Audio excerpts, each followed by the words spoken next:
안녕하세요. 오레오 부동산 중개법인 대표 박재입니다. 자, 이번 시간에는 주택임대차 보호법 두 번째 시간입니다. 여러분들이 가장 많이 알고 계시는 전월세 상한제와 전월세 신고제에 대해서 말씀드릴게요. 자, 전월세 상한제는 적용하는 대상이 있습니다. 임대료를 증액을 하거나 계약갱신 청구권을 행사하는 경우에 월세를, 전세를 이 금액 이상 받지 마세요 라고 나라에서 딱 선을 그어놨어요. 그럼 그게 얼마만큼이냐면 5% 이내입니다. 5%. 5%면 그게 엄청 크다라고는 볼 수는 없어요. 근데 그게 생각하기 나름인 것 같은데, 그러니까 내가 만약에 1억이면 1억에 5% 범위 내에서 올릴 수 있는 거예요. 그걸 넘을 수가 없다라는 거. 자, 세입자 동의가 없으면 임대료 증액할 수 없나요? 라고 묻는 경우가 있습니다. 그럴 경우는 보통은 분쟁 조정 절차를 통해서 인정되며 증액이 가능합니다. 근데 만약에 합의가 이루어지지 않으면 좀 여러 가지 싸움을 하겠죠. 그럼 결국에는 법원까지 가게 되는데 가능합니다. 자, 전월세 신고제라는 건 주택임대차 계약 당사자가 30일 이내, 한 달이 아니에요. 30일. 근데 많은 분들이 한 달이라고 생각하시는데 아니에요. 30일 이내에 그 계약서를 들고 해당 관청에 가십니다. 그랬을 때는 두 분 중에 한 분만 가셔서 신고를 하셔도 돼요. 그런데 이 신고 자체를 공인중개사가 무조건 해줘야 된다라고 하시는 분들이 계세요. 아니에요. 저희는 서비스 차원으로 해드리는 거지 저희가 이걸 해야 하는 의무가 있는 건 아닙니다. 공인중개사가. 그 부분을 정확하게 알고 계시면 됩니다. 그리고 세입자가 단독으로 신고도 가능하고 둘 중에 한 명만 하면 되니까. 근데 신고가 이루어지면 뭐가 좋으냐면 확정일자가 부여된 것으로 간주를 합니다. 내가 굳이 확정일자를 받지 않아도 자동으로 확정일자가 생긴다는 의미인 거겠죠. 자, 전월세 신고제 주요 내용입니다. 지금 여기 보면은 신고 지역이나 금액, 대상, 방법, 과태료 규정 쭉 제가 적어놨어요. 여기 내가 어디에 해당하는지 거기에 해당이 되면 신고를 해야 된다는 겁니다. 그냥 편하게 생각하셔서 내가 전월세를 들어갔으면 무조건 신고를 해야 된다는 생각을 하시면 돼요. 그게 편하실 것 같아요. 자, 보통 지금 전월세 신고의 핵심 쟁점, 왜 할까요, 이거를? 왜 하게 할까요?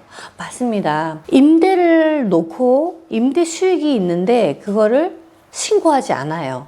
누락을 시키는 거죠. 그것 때문에 거기에 있는 사각지대를 임대소득 과세를 하기 위해서 이 제도가 나온 겁니다. 하지만 이 법이 누구를 위한 법인지는 모르겠어요. 왜냐면 사실적으로 보면 임대인한테 세금을 걷기 위해서 하는 거지만 그 피해가 고스란히 임차인한테 간다라는 겁니다. 이해가 되시죠? 일단 근데 우리는 법을 따라야 하니까 이런 법이 있다라고 알고 계시면 됩니다. 자, 보면은 지금 1주택 보유자, 2주택, 3주택 보유자에 따라서 내가 임대소득이 2천만 원 이하냐, 2천만 원이 넘느냐에 따라서 세금이 없고 세금이 있고, 세금이 있다 그러면 어디 세금에 내가 들어가는지 제가 표로 정리를 해드렸어요. 1주택은 거의 비과세이기 때문에 안 보고 제가 2주택을 볼게요. 자, 2주택이 있는데 내가 월세를 1년에 2천만 원 이하로 받았어. 그러면 전세는 내가 소득이 있는 게 아니잖아요. 그냥 그 돈을 맡겨놨다가 다시 돌려주는 거니까 세금이 없어요. 비과세예요. 그런데 월세를 받았어. 그랬을 때는 소득이 있는 거니까 2주택 보유한 사람들에 한해서 2천만 원 이하의 소득이 생기면 분리과세. 2주택이나 3주택은. 그런데 2천만 원을 초과했어. 그러면 2주택, 3주택자는 종합과세로 세금을 매깁니다. 그래서 2천만 원이 이하냐 초과냐에 따라서 내가 세금을 얼만큼 더 내고 덜 내고가 있기 때문에 지금 요 표를 정확하게 캡처를 해 놓으시거나 안 그러면 틈틈이 해당될 때 찾아보시면 좋을 것 같아요. 자, 임대보증금 과세 시 배제되는 소형주택이 있습니다. 그게 뭐냐면 주택수 계산을 할 때 2021년 12월 31일까지는 올 연말까지는 간주 임대료 과세 대상 판단 시 주택수는 포함하지 않습니다. 그러면 과세되는 제외가 되는 소형주택이 뭐냐면 한 세대당 전용 면적이 공용 면적이 아니에요. 전용 면적이 40제곱미터 이하인 주택이고 과세 기간의 공시 가격이 2억 이하예요. 그러니까 40제곱미터 이하, 2억 이하. 여기에 포함되는 주택은 주택수 계산을 할 때 포함되지 않습니다. 이해가 되셨죠? 그래서 많은 분들이 이제 오피스텔 주거용으로 갖고 계시는 분들은 주택수에 포함 안 되는 분들이 많이 있죠. 그래서 주택수 판정하는 기준이 있어요. 왜냐면은 그 주택이 1주택이나 2주택이냐에 따라서 세금이 다 다르잖아요. 그래서 여러분들이 이 표를 잘 보시면 헷갈리지 않아요. 취득세, 양도세, 종부세, 임대소득세, 그다음에 종부세 과세표준 공제액까지 제가 딱 한 표로 지금 보여드리고 있는데 종부세 한번 볼게요. 종부세는 소유자별 기준이에요. 주택수 기준이. 예를 들면은 많은 부분들이 이게 지금 부부 합산으로 알고 계세요. 아니에요.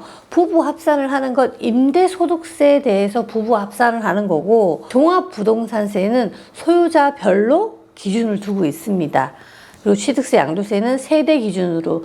그러니까 이게 참 세금이라는 게 조금 어려운 게 지금 주택수만 해도 어떤 세금 목록이냐에 따라서 기준이 다 다르잖아요. 그런데 우리가 어떻게 이걸 계산해요? 쉽지 않죠. 세무사도 이 계산하는데 복잡하다고 할 정도니까. 그런데 이 부분을 정확하게 알고 계시고 무엇보다도 2021년 1월 1일 이후로는 분양권이 포함이 되고 취득세 계산을 할 때는 2020년 8월 12일 분양권을 포함시킵니다. 자, 세금을 어떤 거를 계산하느냐에 따라서 주택수 기준도 다르고 포함하느냐, 분양권을 포함하느냐, 포함 안 하느냐도 다릅니다. 그러니까 이게 헷갈리지 않도록 해놨으니까 참고 꼭 하시고 메모해 두세요. 자, 지금 여기 보면 주택임대차보호법 관련 상담 연락처라 그래서 제가 지금 적어놨죠. 왜냐면 제가 설명을 해드려도 이해가 안 되시는 분들이 많아요. 그렇기 때문에 여기 지금 5군데 전화번호 중에 한 군데 전화를 하셔서 물어보시면 돼요. 그게 제일 빠를 것 같아요. 답답하실 것 같아서 제가 전화번호를 아예 넣어놨어요. 자, 오늘 좋은 글귀 소개시켜 드리겠습니다. 성공한 사람이 되려 하지 말고 가치 있는 사람이 되려고 하라. 아인슈타인이 얘기를 했다나 그래요. 저도 한편으로는 성공한 사람이 되고 싶어서 찐 적이 있었습니다. 얼마 전까지만 해도. 그런데 어느 순간 성공이라는 단어보다는 가치라는 단어가 더 저한테 와닿는 날이 있었어요. 그런 계기가 있었는데 여러분들도 너무 성공만 쫓기보단 가치 있는 사람이 돼서 많은 사람들이 나를 정말 저 사람하고는 함께 하고 싶고 저 사람은 정말 다르고 저 사람하고 언제든지 이렇게 안을 수 있는 사람이 되셨으면 좋겠어요. 저 또한 그렇게 하려고 노력하고 있습니다. 또 뵙겠습니다.